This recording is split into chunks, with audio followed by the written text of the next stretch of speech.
You know, there are a lot of scenarios that say, well, after peak oil, there'll be a collapse, there and won't then be we'll any go back. electricity. Yeah. That's Exactly. the worst that I hear. I go, well, what's going to Well, no happen electricity, no more tires for cars because they're made of oil. No more, Yeah. all the stuff that is made out of oil will go away. Mm-hmm. But then I think, you know, what about those mountains of plastic? Plastic's made out of oil. That can be we will certainly, to my view, find a way to utilize that, and technology will go on in a different form. We'll start to use renewable resources more, solar power. I mean, because we have the knowledge. It's not about the physical systems. It's about the ability. And the human race is incredibly smart. Incredibly smart and adaptive, and it's not going to be brought down just because we run out of one resource. It'll look hard and scary, and people will freak out because that's what happens. Cancer is on the other side of Capricorn, and Cancer freaks out. It gets scared, and we don't know how to process fear in this culture.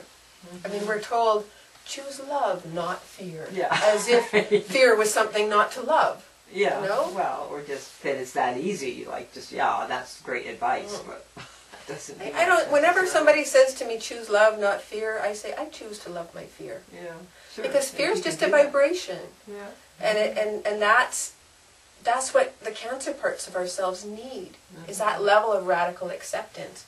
Because fear, and this from my personal experience, if I'm really scared of something I know I need to do, I have two choices. One, I can not do it, or I can do it. It's not about choosing to be afraid or not be afraid. No.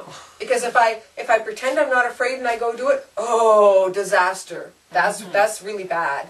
That's when, That's when you really make mistakes. That's right. Because I'm pretending I'm not scared and I'm doing it anyway. Yeah. But if I be scared and not do it, but process my fear while I'm not doing it, like I can go curl up into a ball and think about it, or cry, bawl. Let the energy move through me, because that's what the water element wants to do. It wants to flow. Right. It wants to flow, and if we're talking ourselves out of our fear with all these rules about, I shouldn't be. Yeah, I shouldn't be. Grow up. Don't be such a baby. Come on, Cancer is a baby. It just is. It's the eternal baby that will never grow up, and we need to nurture that baby. And one of the ways we can nurture ourselves is to let ourselves curl up into a ball, but not tell ourselves horrible stories. Just go, oh, I'm scared, I'm really scared, okay. I'm really scared. And just let that be as simple as that. And then that fear vibration will pass through you, and then you're not scared anymore, and then you can go do it. And you've reclaimed power. Because that vibration is the release of power. Water is the most powerful element, more so than fire even. It's more powerful because it's been so denied. We try to build dams and manage the flow of our water, but if we just let it out, I'm going to roll up into a ball and start gibbering in terror in the middle of the sidewalk. That's where Capricorn comes in. Says, get it together. Yeah, okay, we got to do it. Yeah, get yourself to a safe place, but then let it out. Exactly. Yeah. Or you don't want to break down when you're with somebody who you know is really judgmental and wouldn't accept you. Yeah. Then you got to put on your brave face, but inside you're telling yourself, it's okay, honey.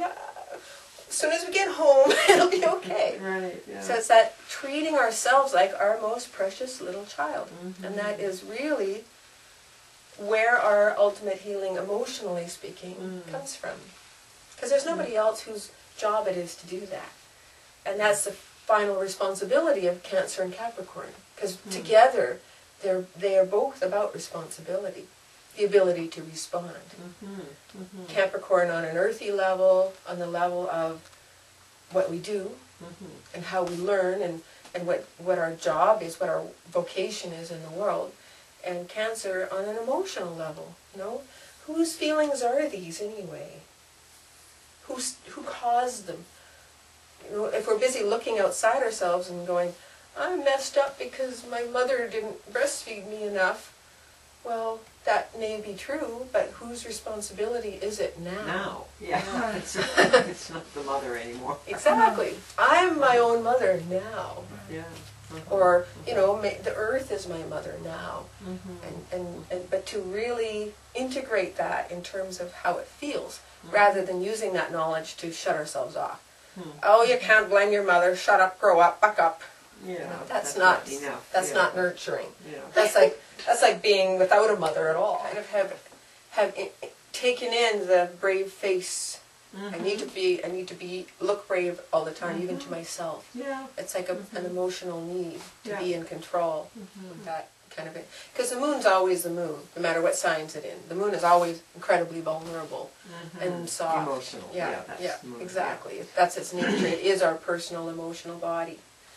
And so where the sign Cancer is, and what's going on in the 4th house, and what's going on with the moon, you read all of those factors together to see where your emotional body is and what your emotional kind of matrix is. And so why do you highlight the 4th house in that? Because that's the house that is the home of the moon. The home of the moon. Okay. Yeah, it's naturally ruled by Cancer. Okay. Yeah. And the combination there is Interesting. interesting with Cancer on the 8th and Aries in the 4th and Moon in Capricorn. There's a lot of emotional fuel, which I would call ice, right? Ice is emotional fuel that isn't being used. Oh, and you know, sort of like personal evolution is kind of a global warming of the soul. Like as the ice melts, it starts to flow, and that's the return of our power. Oh, so this gives me pause to think about on the earth level. Like, what if she wants the ice to melt? What if there's some other bigger reason? Yeah, exactly. I don't know. We know that none of these systems are stable. I mean, all of the science is going like, nothing is stable. It's always evolving. Exactly. And so... But we also know, well, some of us know, that the earth is a living body. Yeah. And it has a homeostatic balance and a growth process. Right. The earth doesn't look anything now like it looked a couple billion years ago. No. It's a completely different place. It's been growing and changing, and that process isn't finished.